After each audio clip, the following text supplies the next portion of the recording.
Good morning, everyone. Good morning. Welcome to Be Well Live. Welcome to those who are joining us for the first time. We are happy to have you, and welcome back to others who have joined us in the past. My name is Sarah, and my colleague Kayla and I are part of the Healing Department at Family Service of Rhode Island. And we come together here every other Wednesday as part of an information series to discuss various topics related to how we are all coping during COVID-19. For those of you who don't know, Family Service of Rhode Island is a social service agency. We serve the entire state of Rhode Island and have been doing it for quite some time, over 125 years. And we offer a variety of services, including telehealth counseling. We will be joining together today and every other Wednesday at 10 a.m. for discussions that support wellness during COVID 19. So we ask that you please take a moment to share this with your friends or to start a watch party. Help us reach as many people as we can with this information about being well during COVID 19. Now more than ever, it is so important for us to be able to reach out if we're struggling and to help our loved ones connect to assistance if they're struggling. COVID 19 has put a tremendous amount of stress on all of us in very many ways. And that's not just impacting our physical health, but it's impacting our overall well being and our mental health. And Kayla, I can't believe that it's actually been a year since the first case of COVID-19 was identified here in the US. It's Mhm. really hard to believe. And I think it's been about 11 months since the first case was identified here in Rhode Island. So it's been a long time that we have all been dealing with this. And really, over this last year, our community has really experienced a collective transformation, right? So we've shut down businesses and many schools. We've had to kind of quarantine or shelter in place. Mhm. Many people have been impacted financially, losing their jobs, or working less hours. And many of us have been personally impacted and have lost loved ones as a result of COVID-19. We're also seeing and have seen increases in violence and attacks on our nation's most fundamental principles. So, there's just been so much going on, and this pandemic is adding a significant amount of stress, strain, and isolation. We talk about this on every segment about what can we do to kind of combat all of that stress and strain that so many of us are experiencing. And today we're hoping that we can, that our topic and our guest is going to be able to add some joy and calm and kind of relaxation, right? Because we're all looking for ways on how we can combat the stress right now, either in our own lives or in our loved ones' lives. So I'm really excited about our segment today. Yeah, me too, Sarah. So many people are animal lovers and owners. Some of you who have been watching have met my cat, or one of my cats, who often jumps up into my chair or onto the screen. Or you might have heard my dog barking because a package is coming. So we have to protect the household during those crucial times when package deliveries are being dropped off. So we all have, or many of us have that love for animals or, have them in our homes. And one of the, even thinking about kind of more globally, one of the biggest internet trends is cat pictures or is those videos, right? Cat videos or dog videos. And at one point or another, we've all been asked that age old question: are you a dog person or are you a cat person? Today, we'll be joined by a special guest, Dr. Janice DeFrances, to talk about what is being called the quote pet effect, or the health and mood boosting benefits of animals. So we welcome Janice. Hello. Hi. Hello. Thank Hi. you for having me. Hello, Janice. Welcome. So Janice, tell us a little bit about your work, what you've done in Rhode Island, and what you're currently doing. Okay, I've been actually in education and mental health for over, I hate to say this, over 40 years, having been a school principal at Narragansett Elementary School, as well as director of DCYF, CEO of Harmony Hill School, and currently I am an instructional coach at Southside Elementary Charter School and doing grant writing for St. Mary's Home for Children. But throughout my course of my journey in my career, actually my vocation, I have found the impact of animals to be very significant in supporting self-esteem, social relationships, and the well-being of the children and the adults that I've worked with. There were times where having Zoe with me, my emotional therapy dog that provided therapy for so many children, and as of recently hospice that we're involved in, I would have people who probably would not have spoken to me had I not been had the dog. So she actually helped in a lot of more conversations where people felt a connection. There's a different kind of connection for some people. Yeah. So Janice, can you remember what made you interested in animals or pets, or where that kind of spark came from in your own life? Sure. Yeah. Growing up, I grew up in Providence, in a tenement, and all we actually, the fact that I could have a cat was something really big.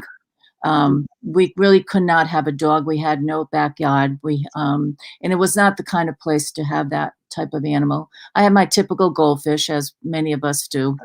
And I actually can tell you a story about goldfish, how had an impact for my kids at Narragansett who had ADHD. I'll go over that in a minute. But so I think I've always had a love for nature and animals. When I got married and moved to the farm here in in North Kingstown, at one point we actually listed about 38 different animals, pets that we had. So having the farm, being the principal, I would bring the little rabbits, the offsprings, the kittens. I would bring my pets to school.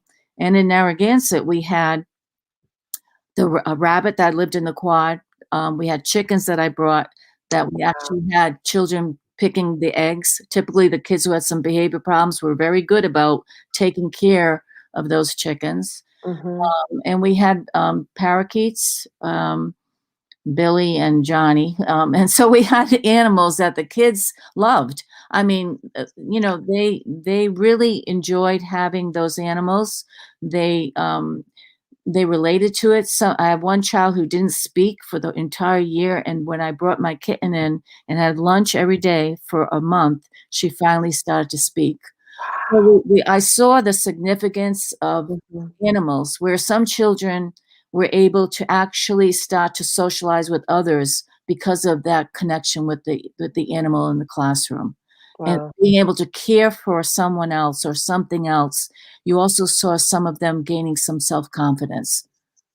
Just powerful. So I recognize how, in many cases, having animals being part of that journey with the students. In fact, if you ask some of them now who are probably in their 20s what they remember, they'll remember significant times we had different animals, even to one point where I brought a cow in, but we're not going to go into that whole story. Oh, but I do want to share with you, while I was the principal, and typically in the first grade, you have the science where you have your eggs in the incubator. Yes. So one egg, the little guy came out with a little floppy foot.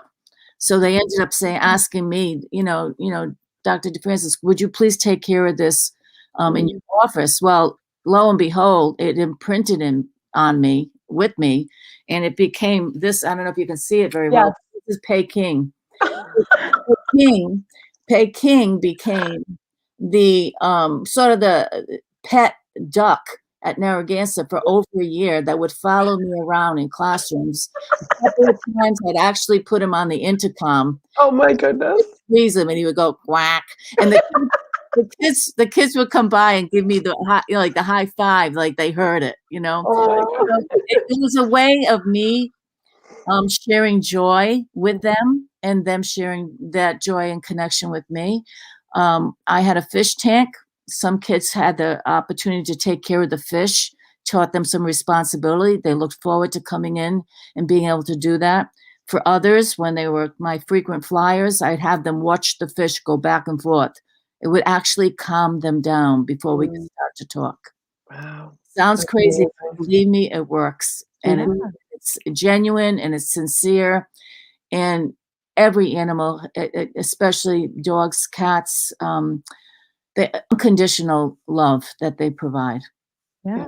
Um, Well, and that brings us to our next question, Janice, and you've started to kind of answer it, but I mean, everyone is looking for something that might help with the fatigue, with the sleep disturbance, with the anxiety and the depression that we know is happening for so many people because of the isolation, because of the impact of COVID-19. And it is having a tremendous mental health impact on our community. How do you think animals can help people who are struggling with mental health issues right now because of the pandemic? Well, there is no question with all the research that's also been done, and there's many, many credible research studies that have been done about the impact of having a pet. I have a few listed here. I mean, it's an incredible way to reduce anxiety and stress. Uh, Mhm. and it's also a pet can be a source of comfort, companionship, motivation for the owner, so that it helps us live. Actually, having a pet helps us live a healthier life. It shows that we can actually, the pet can, dogs, cats. It's interesting to me. I have a sheep and a pony. You might think that they also understand. They Yeah. can understand their name, their calling. They know when you're coming.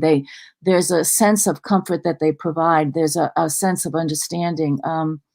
They understand our gestures, our body language. So there's that connection that provides that sort of like opportunity to reduce that social isolation. I always think about people, especially elderly, who are Mhm. alone, that having a pet would be so comforting. A pet that they can manage. It Right. has to be something that's manageable. It shows, all the studies show it eases loneliness, and Mhm. impact on depression. Mhm. It encourages us to have exercise. I was out this morning at 5 o'clock. I had to go outside because I had to bring everybody out to do the job. But and then walking them, it allows you to walk every day to kind of be out with them, so that it sort of instills a habit of a routine of Right. exercise and physical exercise. We know that they can be very playful, and that playfulness brings not just joy but physical activity and interaction. It increases cardiovascular health for the owner without question. Mhm. Um, uh, for kids and for adults, it allows you to become responsible for someone else. Right. Mm. And being responsible for someone else is not necessarily a burden, but a privilege and a gift. And it helps you give to others. And for some kids, that's the first time that they have felt some self-worth, that they know that they can care. When we brought pets, we brought little farm animals to Harmony Hill School. Mhm. Zoe also did her first internship, my emotional therapy dog, at Harmony Hill, where we did pet therapy. That's where I started pet therapy. Mhm. Um, we found that those young boys loved those animals and cared for them. Mm. We were able to actually have responsibility of feeding and caring for them.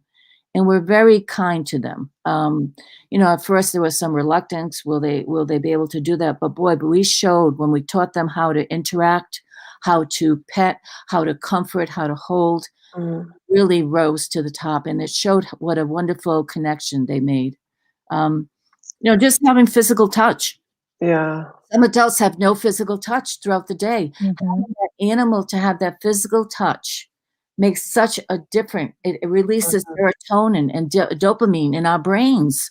It's Mhm. biologically and neurologically um, based that it makes such a difference. Yeah. So And I could go on and on. It lowers the blood pressure, and when you're stressed. Mhm. It just has so many things that allows you to make that connection, to feel human, um, to have a bond with Mhm. with a being that unconditional. Yeah. Yeah, and I think, Janice, you have said it so eloquently, but we're hearing a lot of people like people are missing people are missing hugs, people are missing that connection. And all that you're highlighting right now, pets really can kind of restore that for people as our bubbles have gotten so much smaller during this pandemic. I Yeah. have to just share with you when you said that. I brought Zoe. We do hospice was doing before the COVID at Mhm. Scalabrini Nursing Home, and Zoe's a miniature schnauzer. I'll show you a little picture of her. She's okay. That's little Zoe right here. That's me looking much better before COVID. Oh no, Janice. She So, looks beautiful.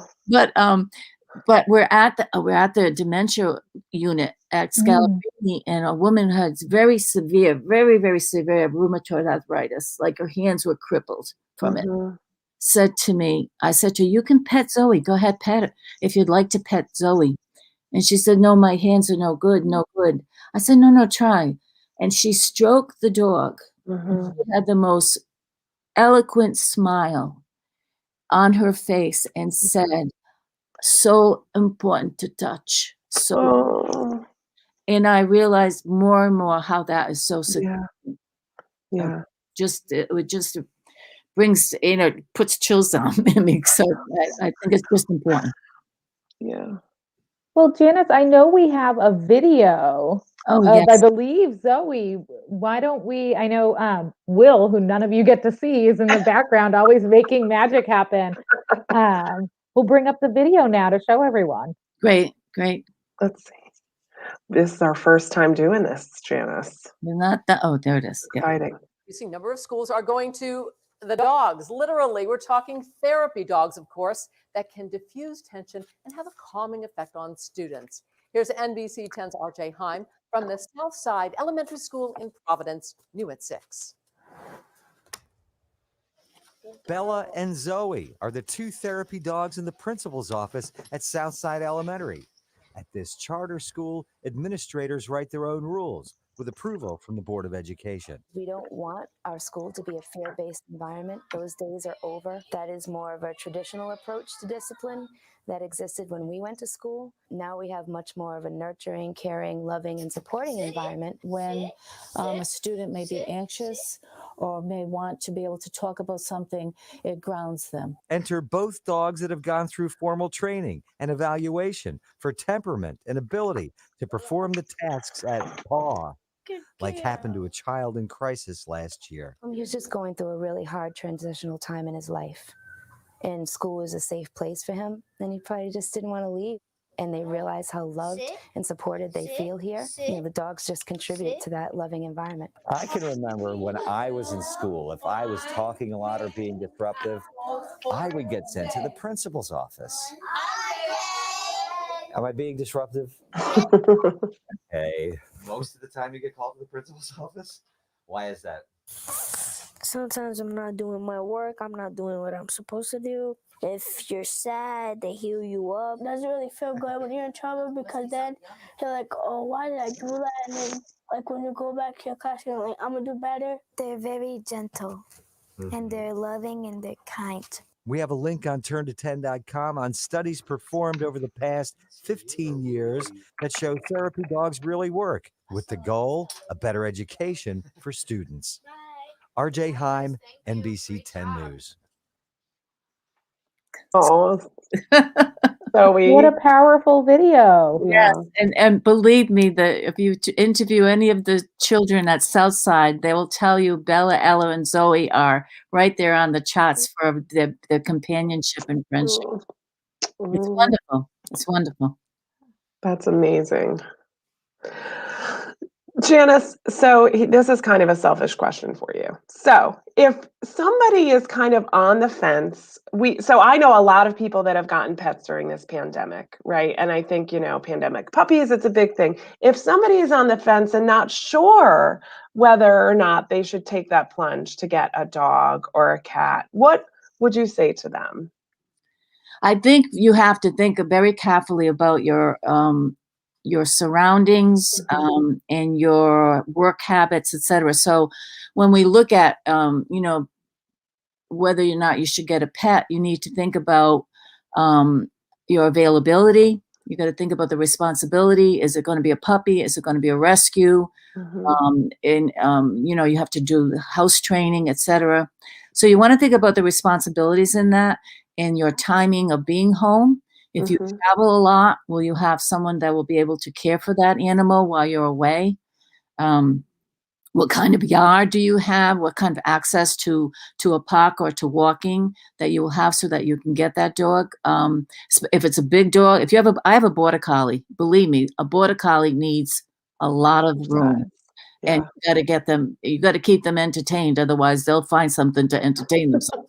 But, so you want to think about your location, your availability, the responsibility of the animal.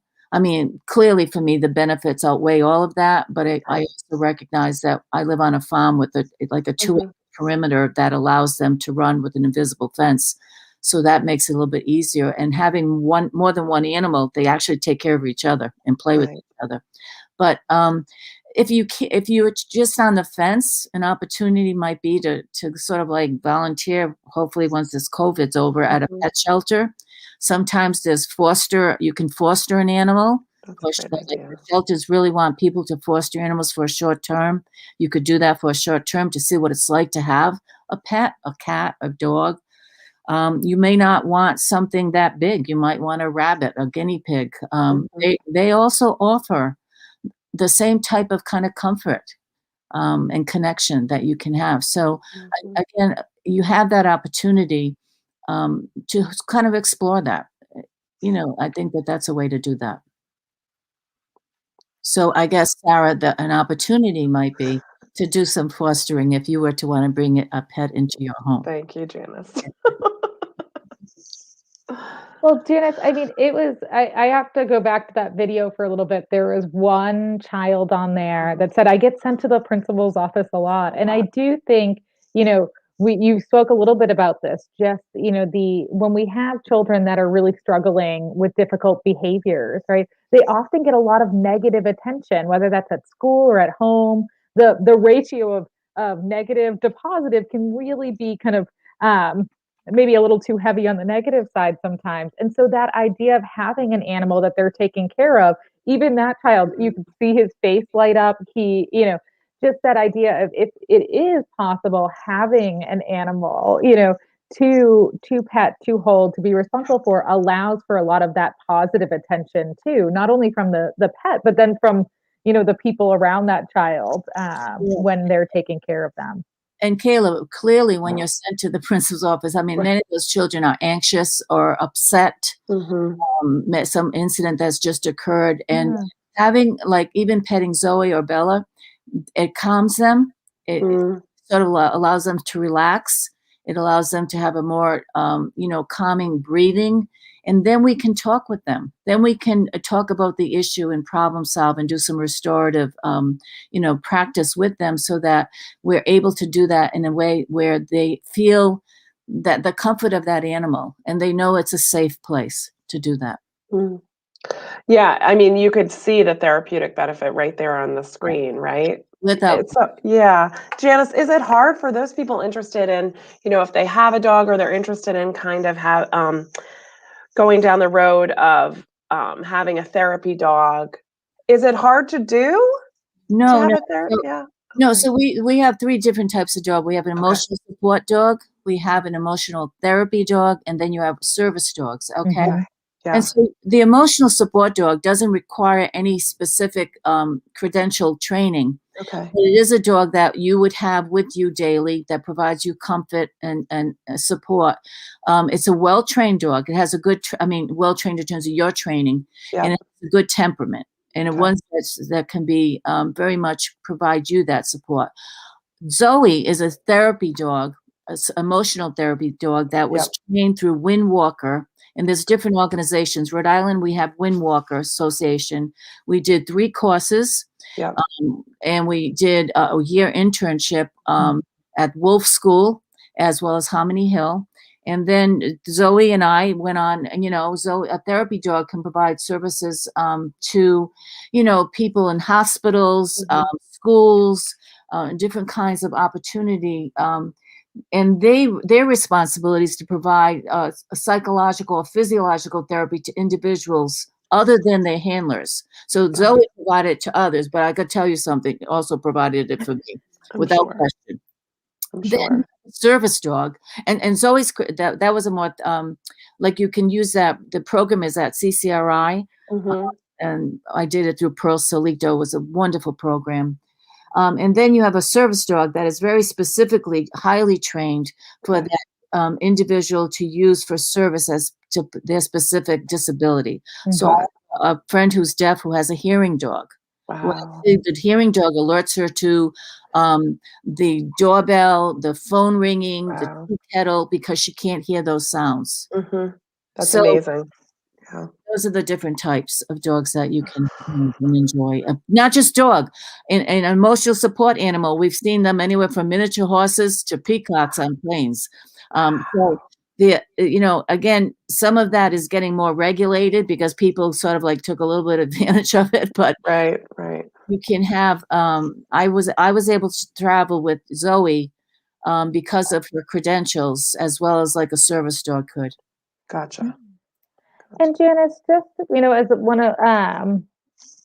one final question. So, and you kind of spoke to this a little bit. So if someone can't have a full-time pet at home, maybe they're not interested in that, or maybe just like you were saying, their environment is not conducive with having a pet, or they're not allowed to in the housing that they're in.